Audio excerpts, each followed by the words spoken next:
人生在世，从一个人的脾气能看出他有怎样的人生。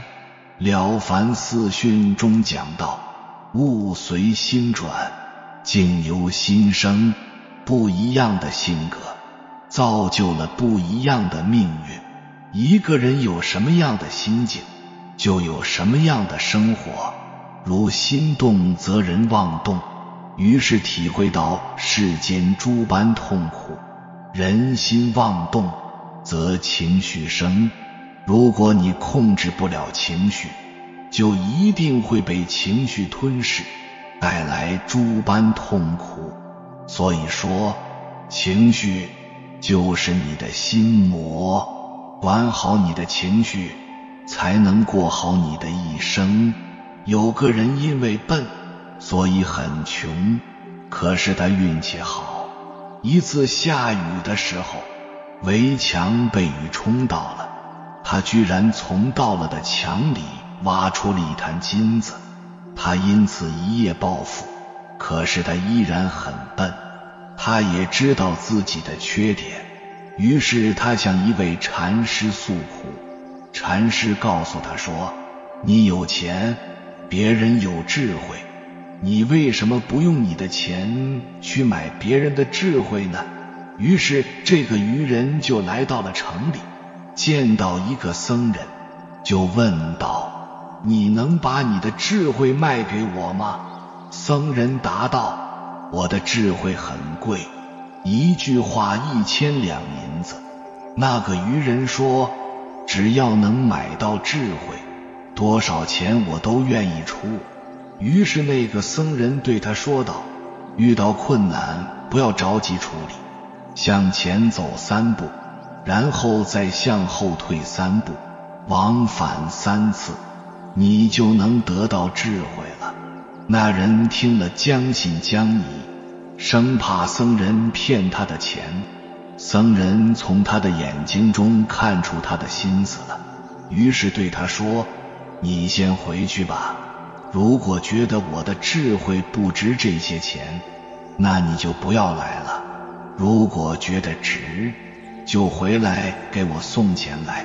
当夜回家，他昏暗中发现妻子居然和另外一个人睡在炕上，顿时怒从心生，拿起菜刀准备将那个人杀掉。突然想到了白天买来的智慧，于是前进3步，后退3步，各3次。正走着呢，那个与妻同眠者惊醒过来，问道，儿啊，你在干什么呢？深更半夜的。愚人听出是自己的母亲，心里暗惊，若不是白天我买来的智慧，今天就错杀母亲了。第二天，他早早的就给那个僧人送银子去了。生活中我们常常会遇到各种糟心的事情，有工作中与同事、客户的争端，有家庭中夫妻、孩子、父母的烦扰，有朋友间利益、情感的纠葛等等。每一件每一桩，即使再小，都会牵动我们的情绪。但是任何情绪，它无论何时何种原因升起，最终它只会停留一时，然后消失。因此在问题出现的那一瞬间，一定要控制好自己的情绪，不要发火，不要偏激，不要说出什么过激的话，要懂得忍耐。有缘人，脾气与我们每个人都息息相关，伴随着我们的一生。脾气的因果报应太大了。接下来的视频确实有点长，建议你在心情平和、不忙的时候再看，耐心看完，你一定会有所收获。如果你能做到的话，必定福气满满。如果你当下没空，可以先订阅收藏起来，以免以后找不到了。有一句话这样说，性格越急，智慧越低；脾气越大，身体越差；脾气越温，福报越深。脾气和福气就像一对冤家，此消彼长。你若他强，脾气人人都有，发脾气是本能，把脾气压下去才是本事。曾国藩年轻的时候脾气并不好，经常为了些鸡毛蒜皮的小事就跟人对骂，因为这臭脾气，人缘不好，人家都躲着他。官场失利后，被解除兵权3年，回家后继续对天对地，家里的兄弟仆人每天更是被骂得狗血淋头。后经一位好友劝说，他才开始反省，意识到许多事不能一味地责怪别人，自己各方面都不顺利，可能也与自己爱骂人有关。重回官场后，曾国藩脾气改了很多，变得无比和气，遇事谦恭，也开始慢慢体谅他人。他的事业也逐渐有了起色，后终被封为1等永义侯，历任2江总督、直隶总督，官居1品。花严经有云：一念嗔心起，100万丈门开，嗔怒之心犹如毒火，损人不利己。好福气都藏在好脾气里，一个能驾驭自己脾气的人，比拿下一座城池还厉害。一个人的脾气，无论圆融还是方正，在将要发火和动怒的那一瞬间，能及时克制，能换位思考，是谓能耐。哪怕是普通百姓，有了好脾气，生活也能过得如鱼得水，在亲戚邻里间自成一方气候。要想留住福气，先要管住脾气。家里有一个好脾气的妻子或丈夫，就是一个家庭最大的福气。夫妻相处脾气好，一家人和睦相处，自然家和万事兴。不仅是在生活中会少很多摩擦和冲突，对于成长中的孩子来说，也是一种最好的教育。母亲好脾气，孩子情绪就稳定；父亲好脾气，孩子就更有安全感。这种潜移默化的影响，会让孩子有一个温厚的性情。好脾气是人生一笔宝贵的财富，不与人交恶，自然路好走。以后在社会上与人为善，广结善缘，一定会收获好人生。修一副好脾气，是对他人的理解，更是对自己的宽容。如果连自己的情绪都控制不了，更不可能去掌握他人。做不了自己情绪的主人，就会沦为情绪的奴隶。泰国传奇人物白龙王说，很多人来到这里都问我的事业好不好，家庭好不好，孩子好不好，姻缘好不好。我只是先问一句，你的脾气好不好？他告诫人们，只要脾气好，凡事就会好，脾气越好，福报越深。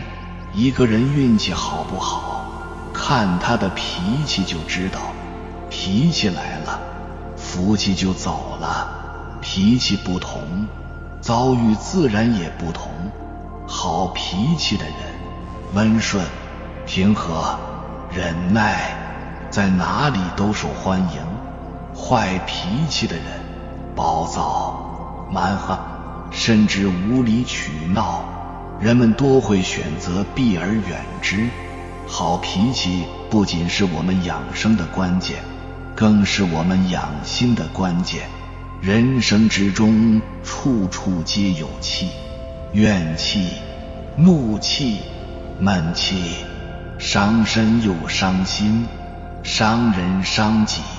学着莫生气，用志气、和气、财气、福气来化解这些消极的气，人生便会豁然开朗。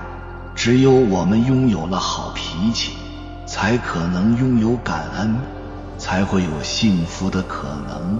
曾有这样一个寓言故事，从前有个人，每次他和人起争执而生气，就以最快的速度跑回家，绕着自己的房子和土地跑3圈。后来他的房地越来越大，但只要生气，他还是会绕着房子跑。等到晚年，他的房地已经很广阔了。有一天，他的孙子问他：爷爷，这附近没有人的土地比您更大，您可不可以告诉我，为什么您一生气就要绕着土地跑3圈呢？老人说：年轻时我一发脾气就绕着房地跑3圈，边跑边想，我的房子这么小，土地这么少，我哪有时间，哪有资格去跟人家生气。一想到这里，气就消了，于是把所有时间用来努力工作。现在我年纪大了，还是会生气，绕着房地走时，我会想，我的房子都这么大，土地这么多，我又何必跟人计较。一想到这里，气就消了。赢在宽宥，死在脾气。只有懂得知足的人，才会心安，才会心宽。否则，我们在物质上拥有再多，内心都无法感受到平和喜悦。王阳明说：心狭为祸之根，心旷为福之门。脾气来了，福气就走了。要留住福气，得先控制脾气，别让脾气毁了你的福气。少发脾气便成功了一半。好脾气既能招财，也能接福。管理不好自己的脾气，你的福气和运气也就走了。人的运气说白了就是一个磁场，这个磁场的和气大于抱怨的时候，你周围的人和事情都会对你有帮助，什么好事都会出现。吸引力法则中提到，你生命中所发生的一切都是你吸引来的。一个待人宽厚的温润君子，他吸引到身边的都是花香与阳光。你的脾气决定生活对你的态度。有句话说得特别实在，如果你是对的，你没有必要发脾气；如果你是错的，你没有资格发脾气。生活中尽量少发火，以宽容和理解的心态去处理矛盾，事情可能完全不一样。其实，在包容他人的同时，也善待了自己。脾气越坏的人，福报越薄；脾气越好的人，福报就自然丰厚。常言道，只要脾气好，凡事就会好。一个人的生活顺意，财富多寡，事业兴衰，都和自己的脾气息息相关。脾气越暴，福气越薄；脾气越温，运势越稳。你是什么样的脾气，就有什么样的命运。所有的坏脾气都由自己买单。汉书有言：和气致祥，乖气致理。脾气上头时，人会丧失理智，从而行差踏错，为人生埋下祸根。春秋乱世，小国朝不保夕，诸国虽是弹丸之地，却得到承认，位列诸侯。作为国君的朱庄公本能安享生活，可他偏让坏脾气断送了荣华富贵。有一天，朱庄公在内庭散步，见地面有水渍，顿时大发雷霆，仆从回禀：前几天宫宴，晋国使节一麝姑在此小便，所以才泼水清洗。其实仆从是因曾向一麝姑讨赏不成，故意撒谎报复，但朱庄公早已气到发昏，不容多想，就下令抓人。可一麝姑早已逃回晋国，朱庄公得知后愈发暴跳如雷，甚至下床时用力过猛，掉进炭盆，严重烧伤。更可悲的是，不久之后，他便因伤口感染溃烂，一命呜呼。格言联璧中说：愤如火，不恶则燎原。怒气解决不了任何问题，反倒让事情陷入僵局。每一次脾气的失控，都会将我们的人生推入更加绝望的深渊。亚马逊河流域有一种乌栖鱼，生性凶残，但它却常被弱小的尖嘴鱼打败。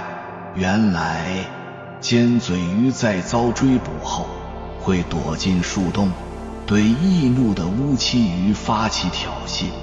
乌栖鱼因此愤怒乱撞，以至于张嘴时被对方冲过来堵住嗓子眼，最终无法进食，活活饿死。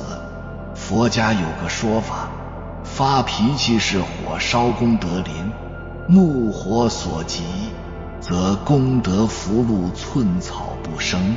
如果无法控制自己的脾气，人生的万般好运将终被消耗殆尽。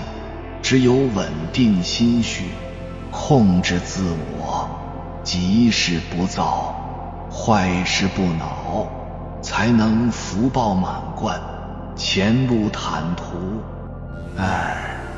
成年人什么脾气什么命。菜根谭中曾说：性躁心粗者，一事无成；心和气平者，百福自集。坏脾气是人生的拦路虎，而好脾气则是成功的助推器。唐朝大臣黄甫石性情火爆，有一次他被黄蜂蛰了手指，便打下蜂窝，将黄蜂岛成将。还有一次，儿子抄诗写错了一个字，他居然气得将儿子的手咬出了血。由于脾气差，尽管他才华横溢，却仕途不畅，甚至最后被贬至洛阳，贫困潦倒。直到去世前1年，黄甫石被裴度聘作幕僚，境况才稍有改善。可即便如此，他依旧不收敛脾气，屡屡以下犯上，惹得众人非议。但与之相反，裴度为人宽和，虽几度败相，权倾朝野，却从不倨傲。有一次，裴度给白居易写信，希望其能为自己捐赠的寺庙做一篇碑文。不想黄甫石当众大怒：我在这里，为什么还找别人？我不干了。但受到顶撞的裴度并未生气，而是上酒向皇甫石致歉，恳请其执笔。收到作品后，他又送出1000多批卷，以示感谢，引得众人称赞。曾有人评价两人，历史很残酷，有的人才高8斗，却寂寂无名；有的人轰轰烈烈，留下浓墨重彩。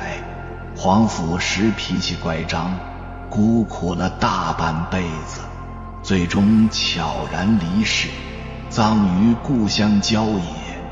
而裴度一生颇受爱戴，去世之后被加赠太师，享宪宗庙庭。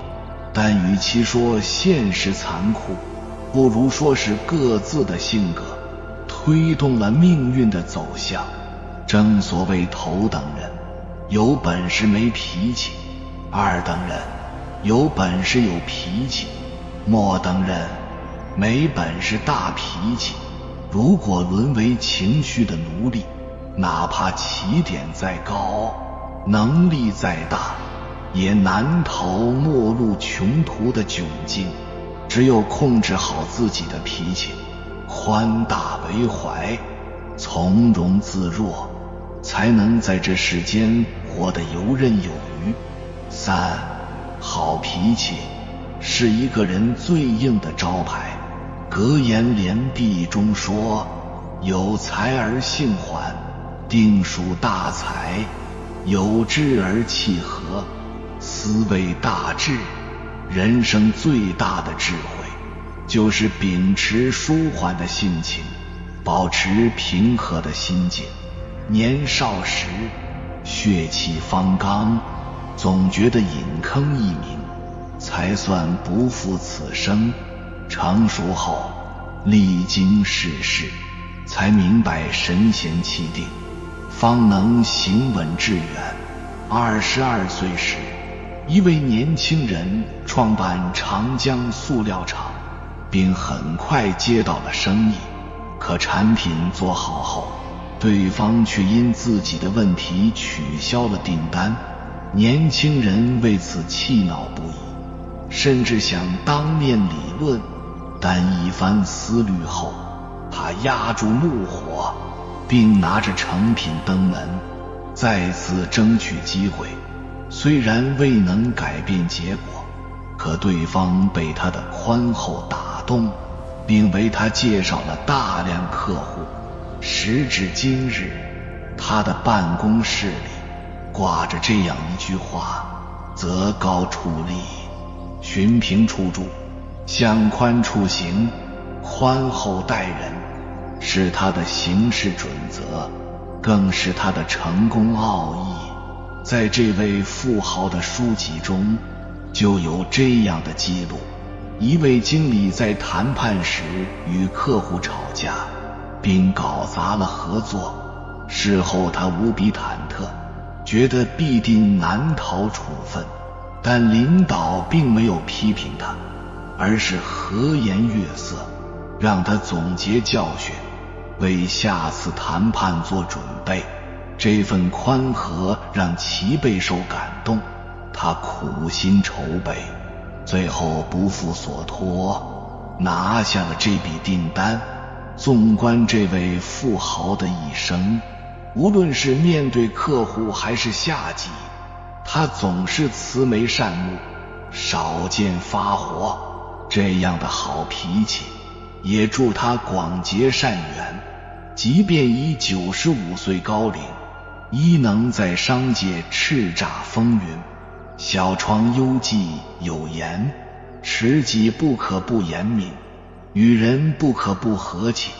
一个脾气温和的人，总能与幸运撞个满怀，即便踏入黑暗，也能用点点萤火唤醒漫天星光。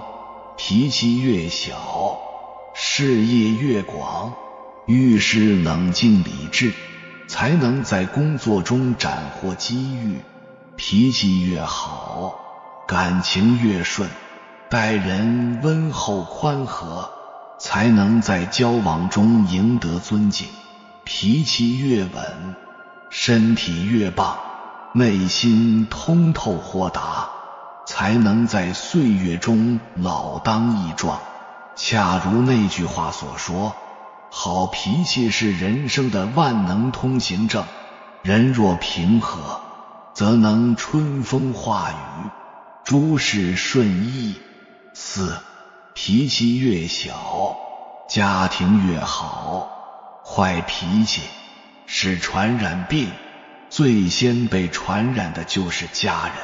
心理学上有个踢猫效应，一位父亲在公司受到了老板的批评，回到家就把沙发上跳来跳去的孩子臭骂了一顿。孩子心里窝火，狠狠去踹身边打滚的猫，猫逃到街上，正好一辆卡车开过来，司机赶紧避让，却把路边的孩子撞伤了。坏脾气很容易影响亲近的人，而我们又太习惯把坏情绪展示给亲近的人。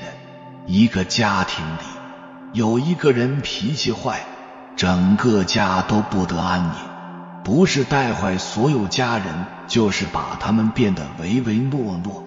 某人有3个姑妈，姑妈们脾气都好，都是白手起家，现在日子云泥之别，大姑妈和小姑妈都嫁了脾气好的，生了2个姐姐，现在都在1线城市生活，侄女侄子也活泼可爱，他们一点也不显老，精神十足。二姑丈脾气很差，生了儿子从小打到大，表哥不爱说话，被打怕了，脾气很温吞，一点没有男子气概。现在表哥在乡下打工，也不肯叫爸爸，亲儿子不认你，儿媳妇、孙女会认你。二姑丈和表嫂矛盾不断，逼着孙女叫爷爷才给压岁钱。表嫂性格也倔，姑丈一骂他就还嘴。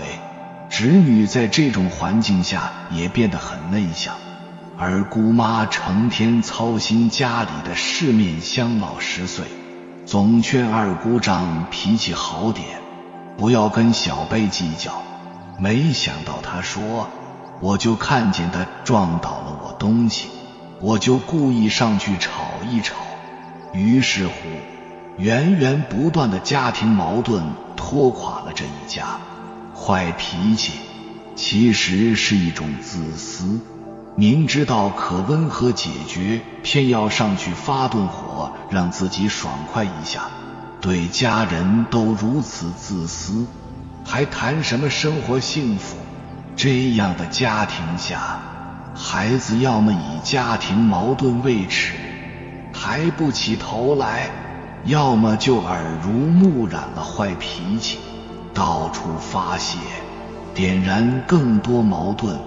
一个人脾气差，真的可以拖累一个家。5. 脾气越小，身体越好。情绪是一种最新的癌症，多年累积在心头的压抑、沮丧、焦虑，你可能遗忘了，但身体永远会记得。现代医学越来越多地证明，人的各种疾病和负面情绪密切相关。有一本书叫《致命的情绪》，他在书中引证了许多近年来关于情绪和疾病关系的研究，比如惊恐发作导致2尖瓣脱垂，焦虑容易引起应激性肠道综合征，经常愤怒和有敌意的人容易患有高血压和冠状动脉血管疾病。怨恨、悲痛、不能宽恕和原谅他人，自我憎恨容易导致自身免疫系统疾病，如类风湿关节炎、红斑狼疮和多发性硬化症。压抑的愤怒容易引起紧张、偏头痛、慢性腰背部疼痛、下颌关节脱臼、纤维肌痛综合征等。研究表明，导致免疫系统出现问题的情绪排名，前7名的依次是生气、悲伤、恐惧、忧郁、敌意、猜疑，以及季节性失控，如夏季频发争执和摩擦，冬季抑郁患者会比平时多。脾气差的人最容易生气，也最伤害身体，而最好的惜命方式不是养生，而是控制脾气，从经营我们与自己的关系、与父母的关系、与孩子的关系、与领导的关系、与同事的关系入手，从把握自己的情绪入手。心情宁静，关系和谐时，疾病就会远离。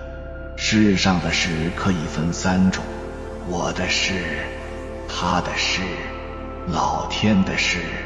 好好爱自己，用温和的方式解决我的事，少在他的事和老天的事上动气，是每个人一生的修行。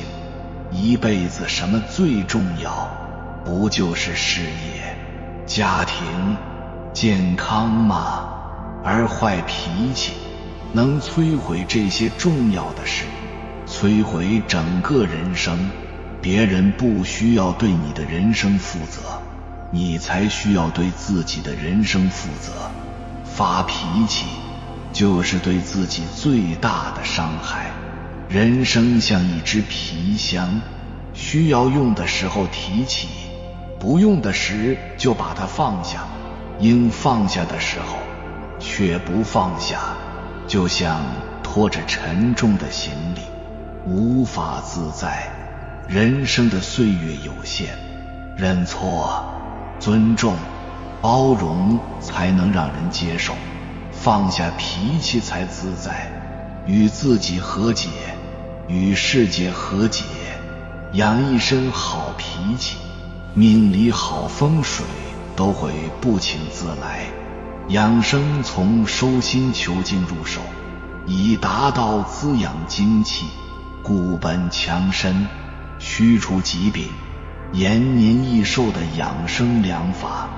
维护人的生命的基本元素是精气，精气充足则身体强壮，精气不足则身体衰弱，精气枯竭则人归死亡。一般说来，人在青年时期精气旺盛，收支平衡，故无疲困之忧，而人到中年则精气渐亏，入不敷出，越往后赤字则越大，身体则日衰。如果不懂节制情欲，精亏体衰则更迅速。生活诸事不顺，是因为有脾气，有脾气苦了别人，也苦了自己。脾气在，福气不敢来；脾气走了，福气才能有。别让脾气阻挡了福气。脾气人人有，发脾气是本能，把脾气压下去才是本事。真正有本事的人都在提升自己的能力，而不是脾气。他们懂得巧用方法控制脾气，用内在的才能让大家心悦诚服。人这辈子赢在和气，败在脾气，成在大气。性躁心粗者一事无成，心和气平者百福自集。脾气暴躁之人犹如一点急炸的火药桶，即使好运到临也会被吓跑。爱发脾气是祸根，脾气温和是福运。只有修好自身的脾气，好运才会上门。如果你是对的，你没必要发脾气；如果你是错的，你没资格去发脾气。这才是真正的智慧。可惜大多数人没有想透彻，把脾气拿出来是本能，把脾气压下去是本事。哪有什么一帆风顺的人生？真正厉害的人都是耐下了性子，然后把生活过得有声有色。气急伤身，百病生于气，百病由心出。很多时候，人的怒火是可以由自己控制和调节的，不拿别人的错误来惩罚自己。气不过夜，心不流怒。如果你是对的，你没必要发脾气；如果你是错的，你没资格去发脾气。这才是真正的智慧。可惜大多数人没有想透彻，大部分人都有各种原因和理由。虽然是别人的错，脾气确实自己发出来的，不是说不能发脾气，正常人也做不到。至少要控制自己的脾气，不乱发脾气，少发脾气。一怒嗔心起，百万丈门开，火上功德临。即使你平时对别人再好，只要一发火，就会好事变坏事，好运也变坏。之前所做的功德和好心都化为乌有，积福没有消福快，福气和好运都会慢慢远离你，达到临界点，苦乐自淡，冷暖自知，亲人包容你。时间长了也有限度，现实生活中这样的例子太多太多，可是太多人的不以为然，明明可以过得更好，却越过一般，甚至越差，反而给自己各种辩解。有辩解的勇气，何不慢慢改变自己的脾气？既然别人不对，又为什么要放纵自己的脾气越过越差呢？气急伤身，百病生于气，百病由心出。那些坏情绪会一步步慢慢侵身体，就像一个外表看上去无比新鲜的苹果，会先从内部开始逐渐腐坏，能出时没有表现出来，不过等积蓄到一定程度，往往就是一场大病的开始。人生最重要的是有一个健康的身体，才能承载福气。很多时候，人的怒火是可以由自己控制和调节的，不拿别人的错误来惩罚自己。气不过夜，心不流怒。性躁心粗者一事无成，心和气平者百福自集。脾气越温，福报越深。当你修好自身的脾气，好运才会上门，便是幸福的开始。自古以来，温顺敦厚是有福气的象征，火爆易怒乃无福之人。太上感应篇中讲，祸福无门，为人自照。人生的福祸看似无常，但归根到底都是自己修得的结果。收住脾气，便能守住运气，攒下福气。从今天起，做一个好脾气的人，用宽宥代替计较，用平静代替愤怒。只有心中常乐，不嗔不怒，才能在人生一旅中收获一世从容。有缘人，感谢你看到最后。